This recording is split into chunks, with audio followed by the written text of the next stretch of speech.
Cochise County, and welcome to the Michael Zehr Show. It's Monday, June 3rd, 2024, and we are streaming to you from the Warrior Healing Center, Rising Eagle Studios in Sierra Vista.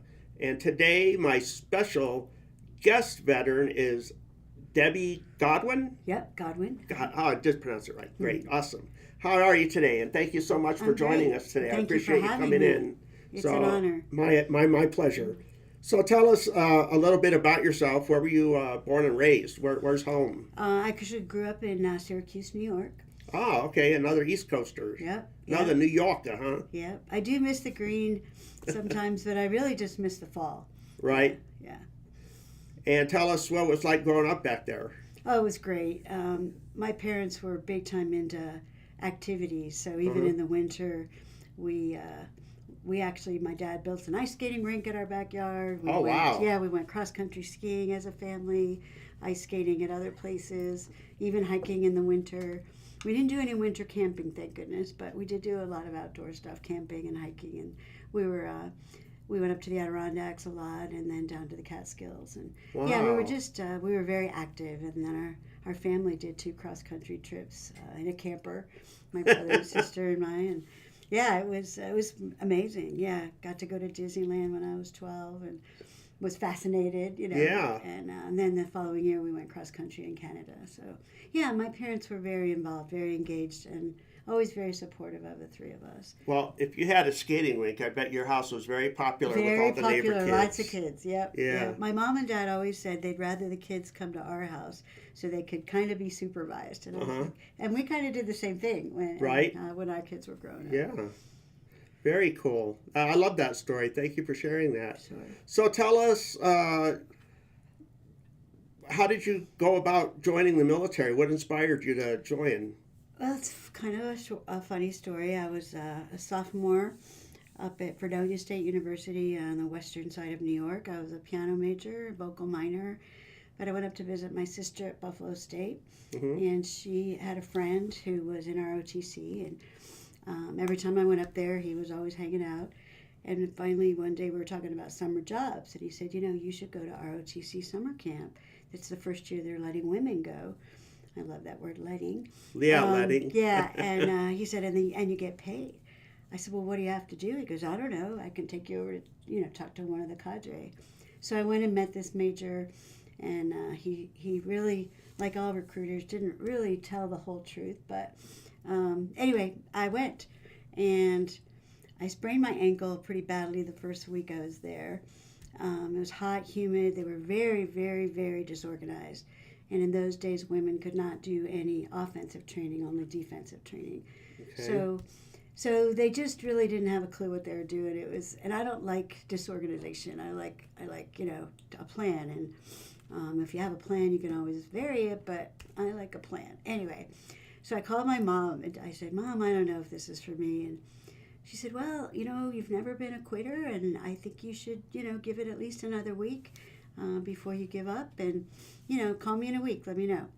So sure enough, one more week, and I was in love with it. And mainly because we had some great drill sergeants that were really encouraging. They understood the frustration the women were feeling over the disorganization, and some of the training was pretty wussy, nothing we really were hoping to do, but the rest of it was really good, and I liked the structure, I liked the organization.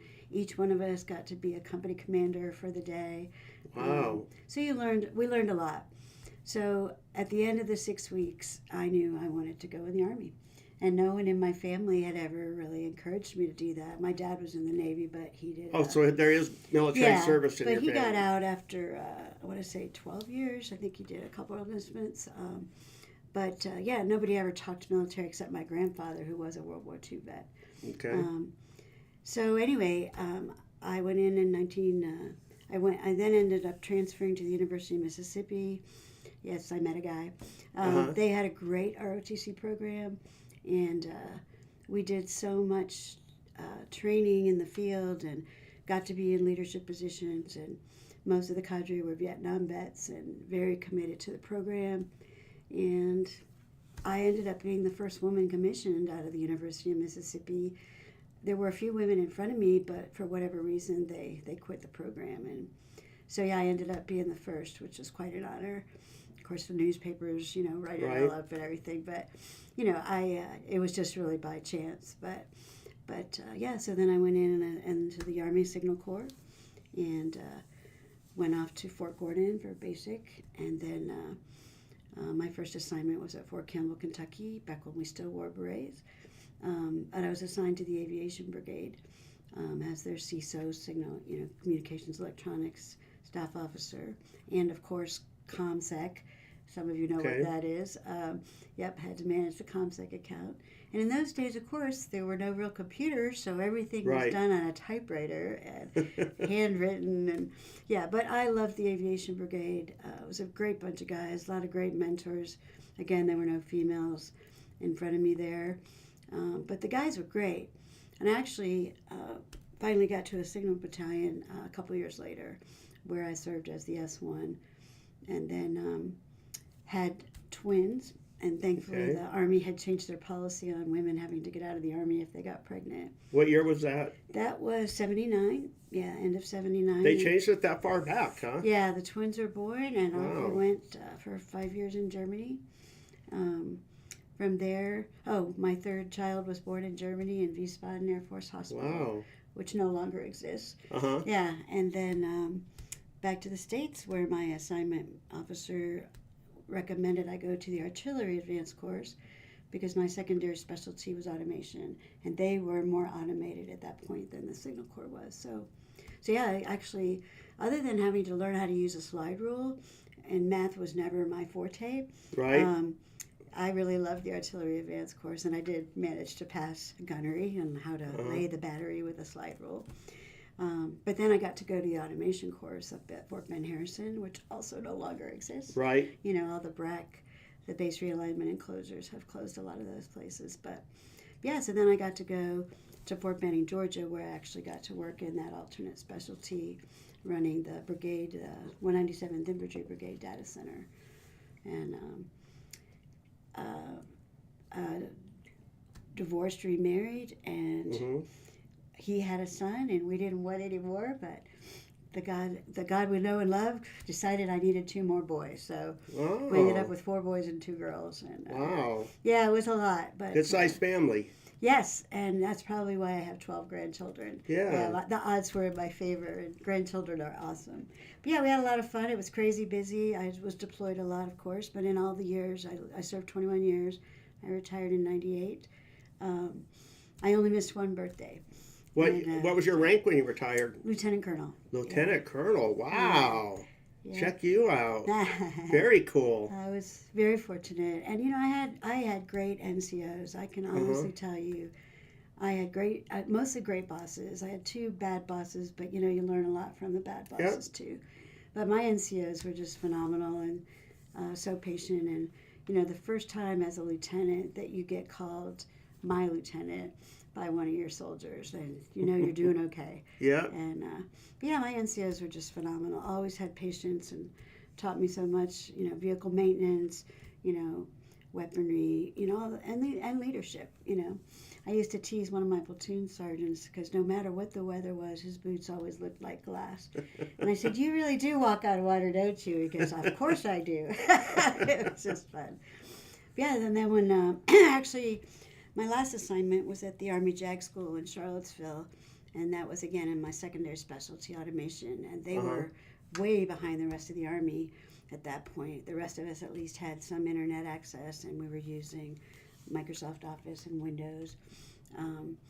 So we had to get them caught up with the rest of the Army. So it was actually a really fun assignment, and met a lot of great people, and ended up leaving one of my kids there. He went. He was accepted at Virginia, at the Cornell, but he actually fell in love with Virginia Tech and went into the Corps of Cadets, into the Air Force. Anyway, so then we came back here because we missed the weather, and we really loved it here. My husband's from Southern California, so he really was not a big fan of the Virginia weather. And so we've now been back here 26 years. It's hard to believe how fast it goes. Yeah. I was just telling Mike that my oldest son, I got to commission him into the You Air did? Force. Huge honor. Such a Oh, huge wow. honor. How did that go? Oh, it was amazing. And he Proud sings. mom moment, right? Overwhelming. Yeah, I cried when he called me to ask me to do it. But he also sang the national anthem at the commissioning ceremony. So, but yeah, when he saluted me, he could see I had tears in my eyes. So, Uh-huh. So we saluted, and then he stepped forward and hugged me and whispered in my ear, "Don't cry, just be proud." But it was very, very emotional. But yeah, so he retired and now he flies for UPS, which is also great. We're very proud. Wow. We're proud of all 6 of our kids. They're all doing really well, all with families and great careers, and yeah, they and we love it when they come and bring the grandkids. I think that's the bigger Right. draw. Yeah, I always tell my kids when I go up to the Phoenix area, I said, I'm really just coming to see the grandkids. And they're like, we know. Yeah, so then since I retired, I was a defense contractor for 19 years. Wow. 3 companies. Let's see, SAIC for a couple years, then L3, and then finished up with NCI. I think I did 8 years with NCI as a program manager, writing proposals, winning contracts, running contracts. Right. It was a lot. It really was. But I really loved it. But I retired. I was exhausted. I think it had been. I wonder why. Yeah, it was a lot, and A lot of service. a lot of days, nights, weekends, and holidays. I always laughed and say, "Well, the money was better than serving in the Army, but the hours were even worse." Yeah. Yeah. So anyway, so then when I retired, I was going to join a local singing group called Sierra Vista Sings. Throughout my Army career, there wasn't a lot of time to play piano or sing. Use my college major, but I did play in some Army chapels and I sang in some Army choirs. But again, you're in the field so much, you're deployed. I'm raising 6 Right. kids, with a fabulous husband, and yeah, there just wasn't a lot of time. But anyway, I retired and I started directing the Lutheran Church choir, Sierra Evangelical Lutheran. Okay. And then I went back to the Faith Presbyterian Church, and I'm now the choir director there. But in the meantime, I wanted to sing, and I was going to join Sierra Vista Sings, but sadly the director had a serious health issue, had to move to Utah to find one of the few doctors in the country that could take care of her issue. And so I asked a couple of friends of mine if they thought I could, do it. And of course they were like, yes, please, we want to get this group back. So we had our first concert right after COVID, Christmas of 2021. There were only about, 25 of us. But as the years have gone by, we're back up to 50 now. We do 2 concerts in December and 2 every April, and every semester we designate a nonprofit and do a free will offering. And Okay. I'm very proud of that. I was just telling Mike, we raised $2,200 last December for this wonderful Warrior Healing Center, which I'm a big believer in their mission and all the success that they've had, all the lives that they've changed. And then this past semester, we did our local Salvation Army, and the money that you do donate locally to the Salvation Army stays here locally in Sierra right. Vista. So yeah, and so I have had a blast. The rehearsals are Mondays, 3 hours. It's 2 co-ed groups. One does light jazz and one does seriously challenging 8-part harmony. And then I have an all-ladies group that rehearses on Tuesday nights, and they're called the Notables. And The Notables? The Notables, yeah. That's cute. It's fun. Yeah, they do a phenomenal job, and we have a very loyal support from the community. We generally have almost 200 attend each night. Wow. So, yeah, it's really supportive. And we rehearse and perform at United Methodist Church. They've Okay. been great to us, absolutely phenomenal to us.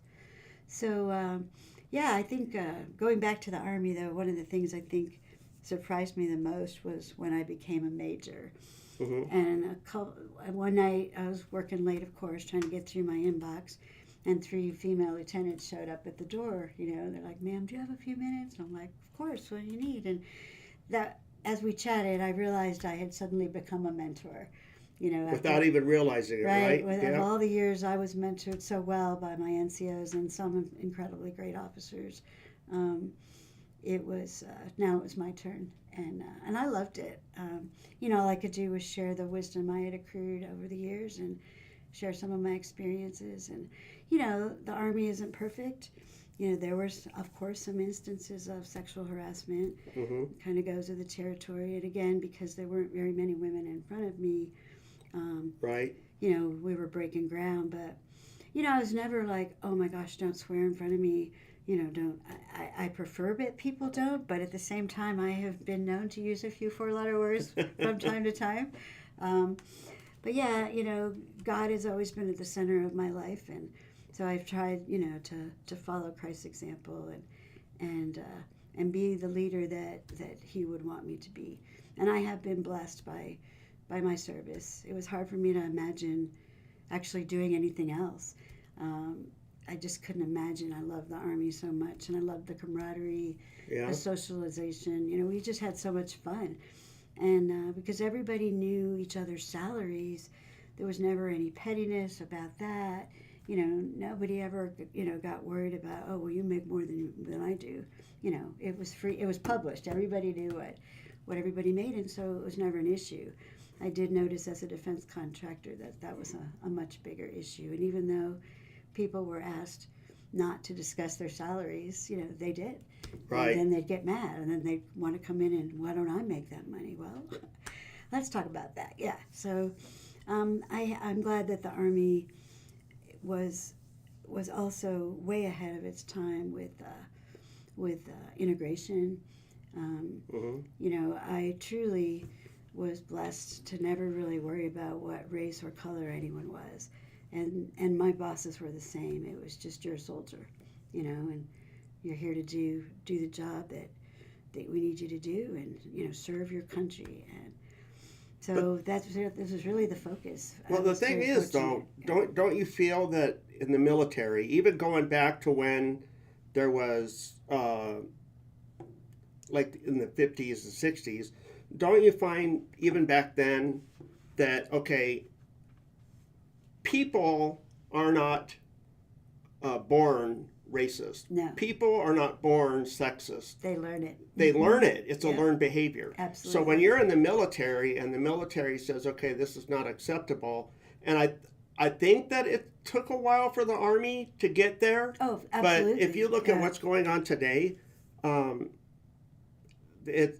it's huge what women have accomplished. I mean, Martha McSally, I believe, was one of the very first fighter pilots. Pilots. Yep. Women fighter pilots. Right. And I think that racism has come a long way. I think that giving women more opportunities. I think the military taking the time to realize the sexual trauma caused to both men and women while serving, because the VA recognizes that when doing claims and stuff. So there has been a lot of growth, but unfortunately that growth took a long time to get there. But one of the things I wanted to ask you was, when you were talking about graduating from ROTC and going into the military, did you say you were the only woman in your company, or? Oh, I was the only female officer in the in the aviation brigade. So what was that like for you?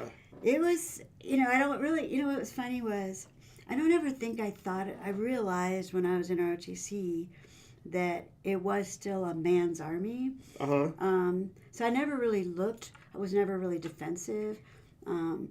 And I was actually very blessed, because in that unit, I did not experience any sexual harassment. Good. I was very fortunate. I actually experienced more in the signal battalion than I ever did in the infantry brigade, the artillery brigade that I served in up in Gießen, Germany. The signal battalions actually were still struggling, I think. I remember hearing one battalion commander say to another one, "Yeah, I've just got so many women now, because I need more men." It's like, really? Would you ever say I have too many men? Yeah. So, but we have come a long way. I was also, I don't know if you'd say fortunate, but I did serve in Somalia for almost 6 months. Okay. So I missed the Gulf War because my battalion deployed. I was the ops officer, but found out I was pregnant with number 6. and not planned, but welcomed. Right. Yes. My husband understood, though. I got a call one morning. We were stationed here in the early 90s, and I was the deputy IG for NATCOM. And it was So you were stationed here at Fort Huachuca, I huh? was, yeah, in the Okay. early 90s. So I came here from Fort Leavenworth after Command General Staff College. Okay. So yeah, I came here, and the chief of staff, who was Harry Loper back then, he called me one morning and asked if I would consider going to Somalia to be the G6.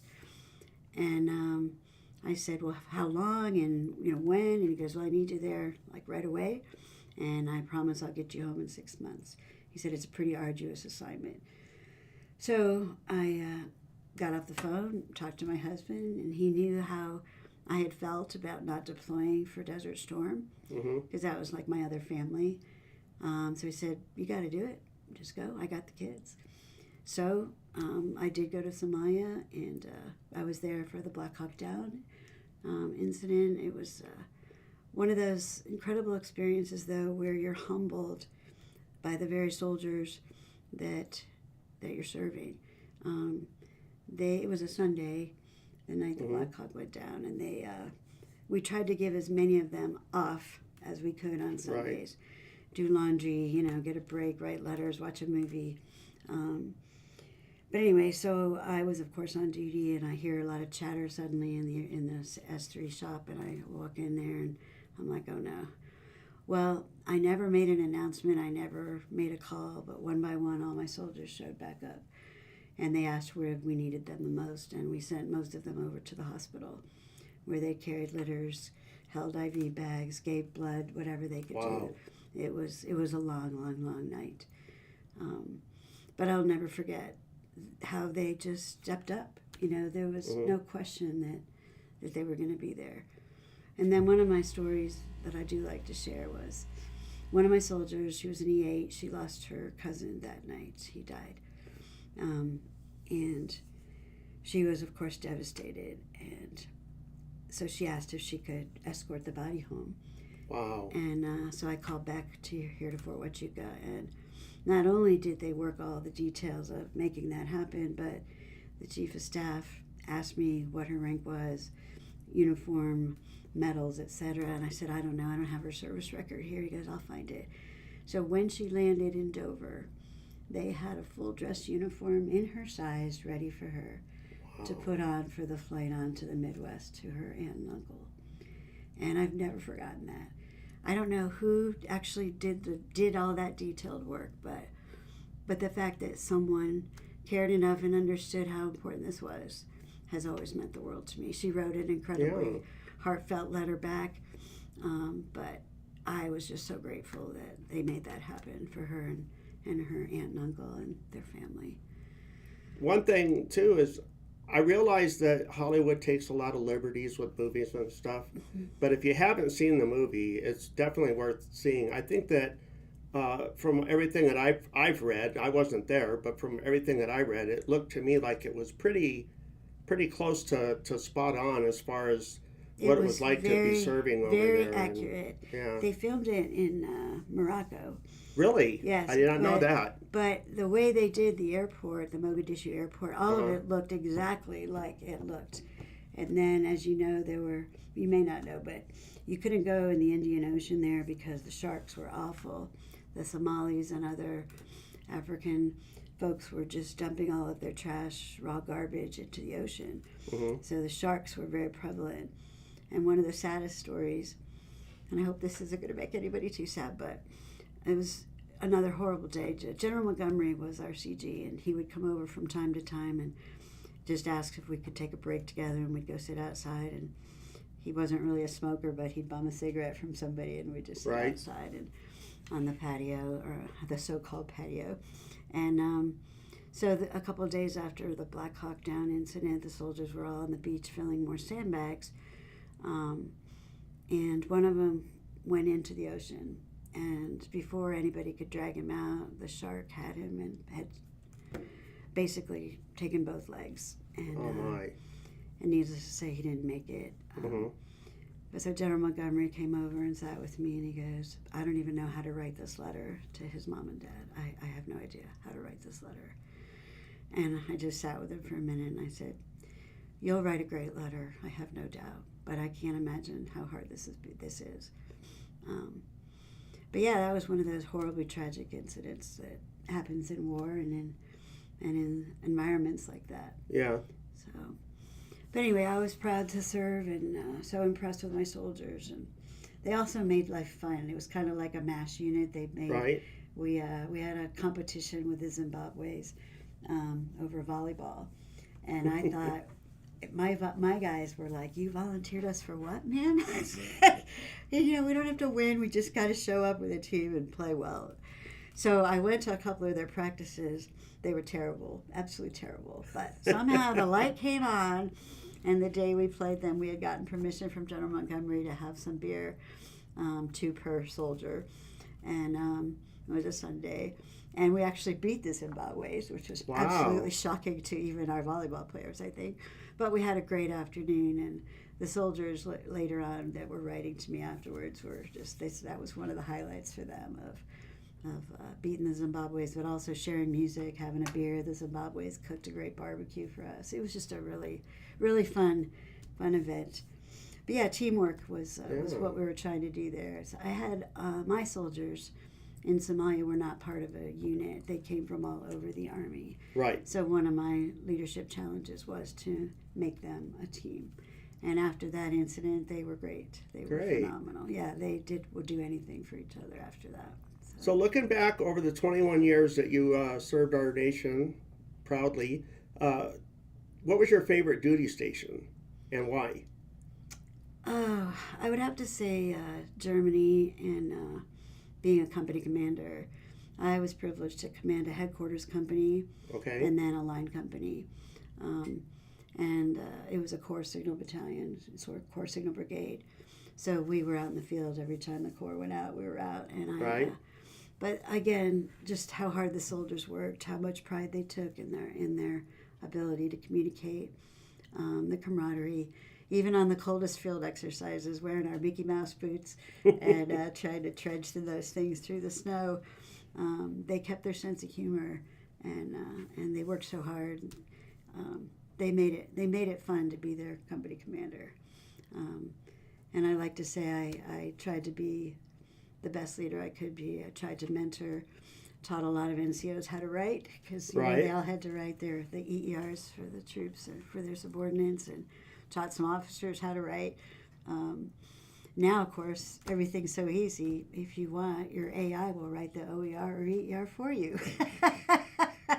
You don't have to... just tell the AI everything you want it to know, and it'll make everything up for you. It sure will. But yeah, we all had to struggle with words sometimes and try not to make them all sound the same. Right. But I can remember when the first Wang came out, we all fought over it. Because we would write, be able to do awards, cut and paste. And, we were just fascinated. But yeah, we had to actually finally sign up for our hours because we were all fighting over it. All the company commanders trying to get all our EERs and award stuff done on it. But I used to be a wanger banger. That's what we used to call them. Yeah. I was civil service, but we had the Wang terminals, and we were classified center. Yep. And it was a fascinating technology back then. And look at that us was now. Before they had the PCs and all that. Yep. Right? Yeah. And now we have more power on our phones than we can even ever use. So it's pretty I can't amazing. imagine living without a phone now. When you want to know anything, all you got to do is just ask Siri or ask Google or I know, and it's funny. I feel the way a lot of my friends feel. If I forget my phone, I just don't feel right the whole time. Because in case I have to look something up or But I'm not married to it. I do see it as a tool. I do play a few games on it, and I can read on it. I have books on it, but yeah, it's more of a tool for me and not my best friend. But I am grateful for the technology. Yeah, very cool. Mm-hmm. So if a young person was to come up to you and say, I'm thinking about enlisting in the military, what would you advise them? That's a little bit of a tough question, because it's been sad to watch over the last few years. Some of the leadership that we have had is not the best. I've always believed that the soldiers deserve the very best that we can give them, and that has not been the case. And I don't think that the CRTC training and the wokeness was something I was a fan of at all. But I would certainly tell them that there are more pluses than minuses.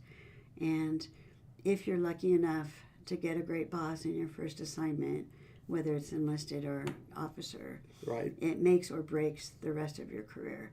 And I was lucky enough to get some great bosses and mentors in my first assignment.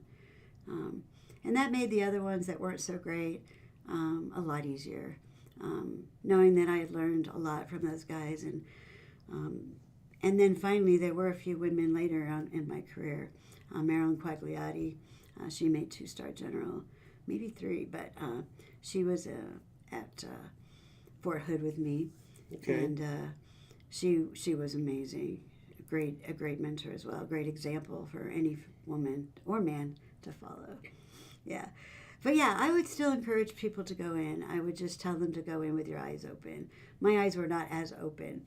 But one more funny story. I was at Fort Hood, and I already had orders. I'm sorry, I was at Fort Benning, and I had, which I don't remember what it's called now. I am very sad. I think it's Fort Liberty. Yeah, I'm very sad that they Something like changed all that, the yeah. names. You know, it's rewriting history kind Yep. of thing. But not a fan of that. But so I get a call from the infantry officer advanced course, and they wanted me to be an instructor. And that's how far they had come, was that they were Right. ready for a female instructor. However, I was at that point about 7 months pregnant with my last child. And I said, no, probably not a good idea. I don't think I can stand for the long hours required of an instructor. Plus, I don't know if the infantry is ready for a female instructor that's also pregnant on the platform. But plus, I already had orders, and I wanted to go to Fort Hood because they were fielding computers. They were fielding the mobile subscriber equipment, which I was very anxious to learn and get back into the Signal Corps from automation. So, but yeah, I just love to tell that story too. It's like, yeah, okay. I said, okay, if I'm pregnant. Yeah, long pause on the other end of the phone. But no, I'm happy that the Army has come so far. I think it's a great career choice. Whether you only serve 4 or serve 24, the maturity that you come out of the Army with is what makes you attractive to future employers. Most young people learn so much in their first enlistment and grow up a lot. And again, they learn the value of teamwork.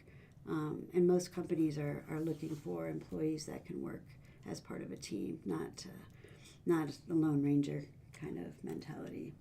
Now, it may not be the same because I haven't talked to, well, I have talked to a few people that are currently enlisted, but when we went in, you were given free medical, your dependents were given free medical, you had dental, you had 30 days paid vacation a year, which a lot of jobs don't offer that, and a lot of that is still out there. Some of it now, I guess I understand with some of the newer enlistments, they're happening to go, because we don't have we have a troop clinic here, but like for any kind of hospital treatment or anything, they have to go down to Canyon Vista. I don't know if they're still getting it, because I know our retirees, they used to be, they were always promised medical for life. Yes, and we are. And, dental kind of went away before I Right. even got out of the Army, and you had to Yeah. pay a stipend every month out of your paycheck for dental. But it was still good, and I appreciated that. But yes, when I retired, I opted for what they called then TRICARE Standard, which meant it was free, but it would be wise to pick up a supplement. And many corporations did offer a TRICARE supplement. But my kids were scattered. I had 2 in college at that time. I didn't want them to try to find a base or fort where Right. they could go get care or at least call to get permission. So, but when when I retired, when I became 65, of course, I now have TRICARE for life and Medicare. do you have VA as well? Or No, I never went the VA route. I could have. Did you file a claim? No, I You messed. never did? No, I messed my knee up pretty bad in the Army from all the running, but I ended up my last couple years with a peachy profile. But I still ran. I just ran on my own, which helped a lot because the pace that some of them could run at really just definitely messed up my knee. But now I've had a new knee. That same knee has been replaced. Oh. File a claim. You're missing out on benefits that you earned. I'll think about it. Yes. Thanks, Mike. You're welcome. But yeah, we're very blessed. We have a great local doctor, and TRICARE for Life has actually, I've not paid anything since I turned 65.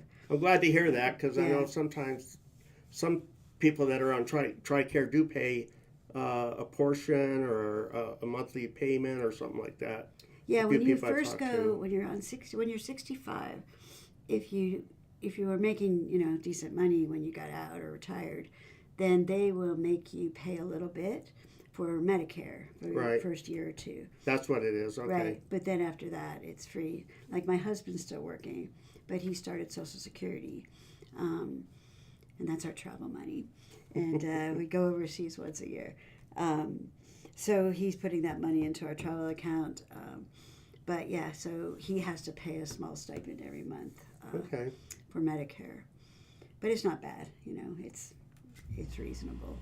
And again, he's still working. So yeah, he's a recruiter for SAIC, and he still loves it, and I'm loving the extra money to spoil those 12 grandkids with. Spoil those 12 grandkids. Yeah. Well, Debbie, thank you so much for coming in today and sharing your story and letting us know some of your activities and what you do within our community, and thank you for being somebody to look up to, and it's good to have role models, that set a good example like you have. So thank you very much for that, and thank you so much for coming in today and talking with us, and I appreciate it very much. And that's it for today. So thank you everybody for joining us, and I will be on again Friday. Take care, everybody. Have a good day. Bye-bye.